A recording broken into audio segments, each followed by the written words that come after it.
Lumahok ang mga kababaihan ng 69th Infantry Cougar Battalion sa isang friendly women's volleyball game na inorganisa ng Provincial Police Office ng Iba Zambales.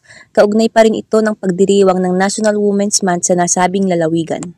Nakalaro ng Cougar Troopers ang mga kapulisan at kinatawan ng Department of Education Zambales na nagpakita ng husay sa larangan ng volleyball. Bagamat nagpakawala ng mas maraming puntos ang DepEd Zambales sa round na ito, pasok pa rin ang koponan ng Philippine Army sa nagpapatuloy na elimination round sa mga darating na araw.